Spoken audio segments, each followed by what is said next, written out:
Chapter 3, Part 2 of A Wrinkle in Time.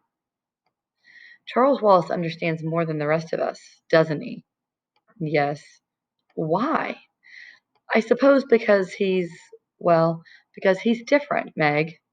Different how? I'm not quite sure. You know yourself, he's not like anybody else. No, and I wouldn't want him to be, Meg said defensively. Wanting doesn't have anything to do with it. Charles Wallace is what he is. Different. New. New? Yes, that's what your father and I feel. Meg twisted her pencil so hard that it broke. She laughed. Sorry, I'm really not being destructive. I was just trying to get things straight. I know. But Charles Wallace doesn't look any different from anybody else. No, Meg, but people are more than just the way they look. Charles Wallace's difference isn't physical, it's in essence. Meg sighed heavily, took off her glasses and twirled them, put them back on again. Well, I know Charles Wallace is different, and I know he's something more. I guess I'll just have to accept it without understanding it. Mrs. Murray smiled at her. Maybe that's really the point I was trying to put across. Yeah, Meg said dubiously. Her mother smiled again. Maybe that's why our visitor last night didn't surprise me. Maybe that's why I am able to have a willing suspension of disbelief because of Charles Wallace.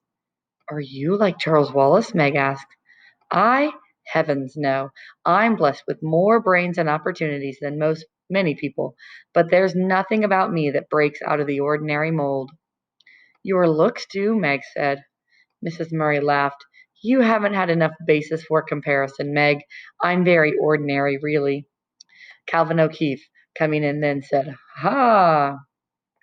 Charles all settled? Mrs. Murray asked. Yes. What did you read to him? Genesis, his choice. By the way, what kind of an experiment were you working on this afternoon, Mrs. Murray? Oh, something my husband and I were cooking up together. I don't want to be too far behind him when he gets back. Mother, Meg pursued, Charles says I'm not one thing or the other, not flesh nor fowl, nor good red herring. Oh, for crying out loud, Calvin said. You're Meg, aren't you? Come on, let's go for a walk. But Meg was still not satisfied. And makes what do you make of Calvin? She demanded of her mother. Mrs. Murray laughed. I don't want to make anything of Calvin. I like him very much, and I'm delighted he's found his way here. Mother, you were going to tell me about a tesseract.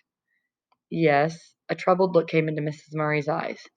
But not now, Meg. Not now. Go out for that walk with Calvin. I'm going up to kiss Charles, and then I have to see that the twins get to bed. Outdoors the grass was wet with dew, the moon was halfway up, and dimmed the stars for a great arc. Calvin reached out and took Meg's hand with a gesture as simple and friendly as Charles Wallace's. Were you upsetting your mother? He asked gently. I don't think I was, but she's upset. What about? Father. Calvin led Meg across the lawn. The shadows of the trees were long and twisted, and there was a heavy, sweet autumnal smell to the air. Meg stumbled as the land sloped suddenly downhill, but Calvin's strong hand steadied her. They walked carefully across the twins' vegetable garden, picking her way through rows of cabbages, beets, broccoli, pumpkins. Looming on their left were the tall stalks of corn. Ahead of them was a small apple orchard bounded by a stone wall, and beyond this the woods through which they had walked that afternoon. Calvin led the way to the wall, and then sat there, his red hair shining silver in the moonlight, his body dappled with patterns from the tangle of branches.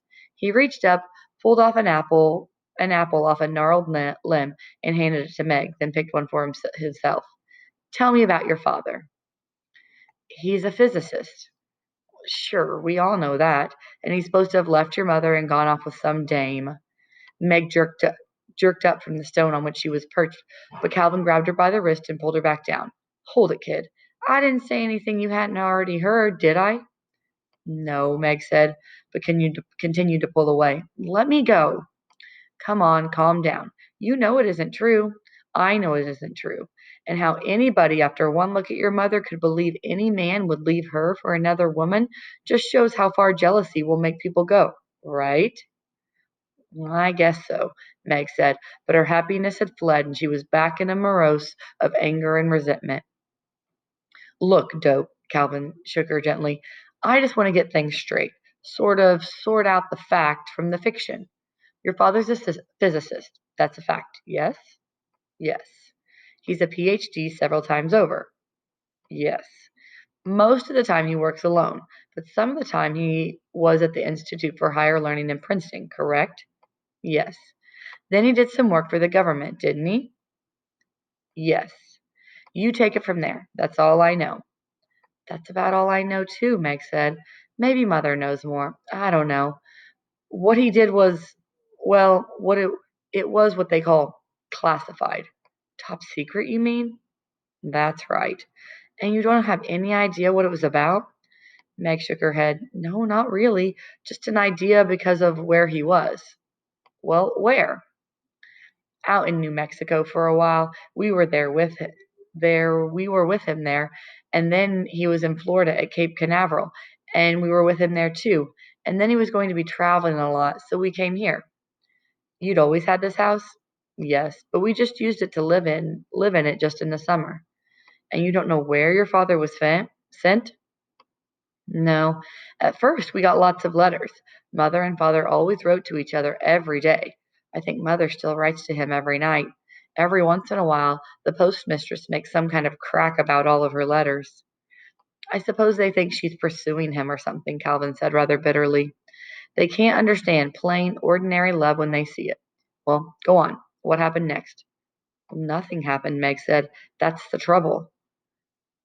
"Well, what about your father's letters?" "They just stopped coming." "You haven't heard anything at all?"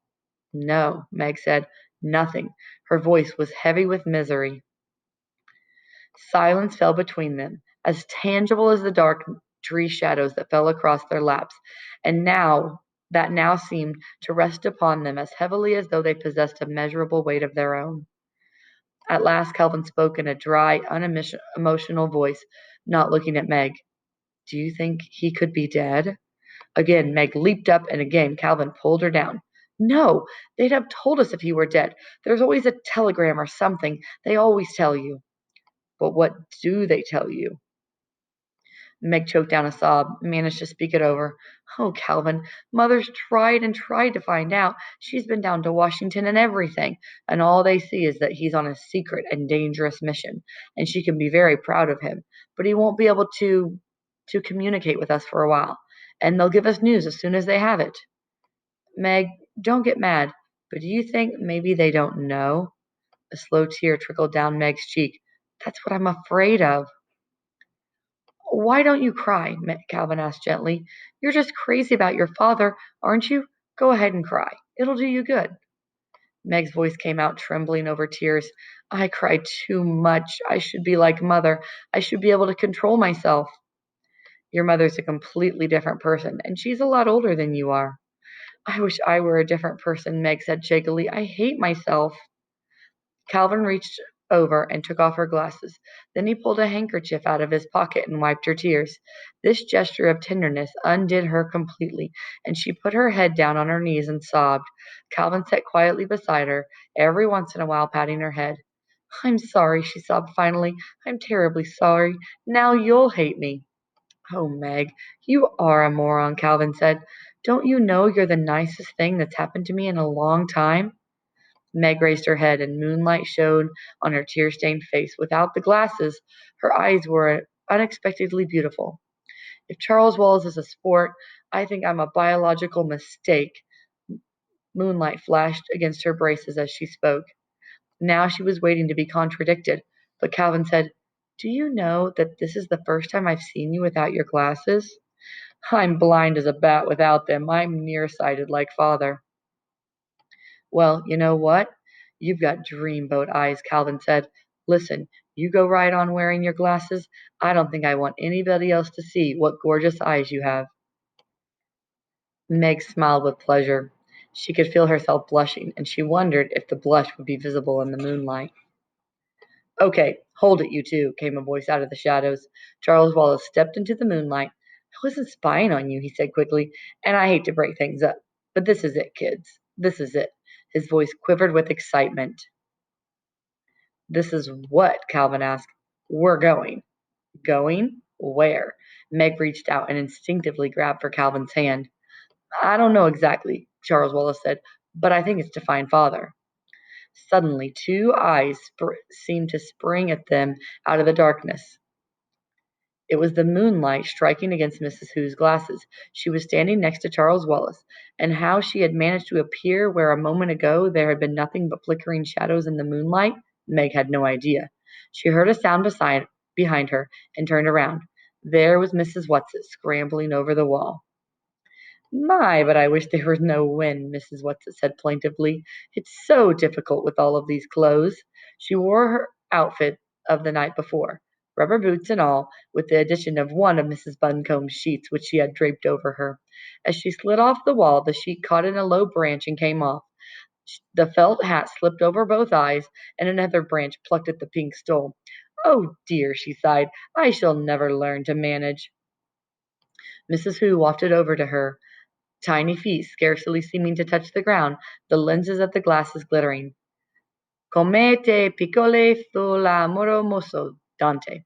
What grievous pain a little fault doth give thee." With a claw-like hand she pushed the hat up on Mrs. Watsit's forehead, untangled the stole from the tree, and with a deft gesture took the sheet and folded it.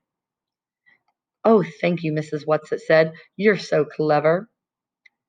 "Just because you're a paltry few billion years," Mrs. Whatsit was starting indignantly, when a sharp, strange voice cut in. "All right, girls, this isn't the time for bickering." "It's Mrs. Witch," Charles Wallace said. There was a faint gust of wind. The leaves shivered in it, the patterns of the moonlight shifted, and in a circle of silver something shimmered, quivered, and the voice said, "I do not think I will materialize completely. I find it very tiring, and we have much to do."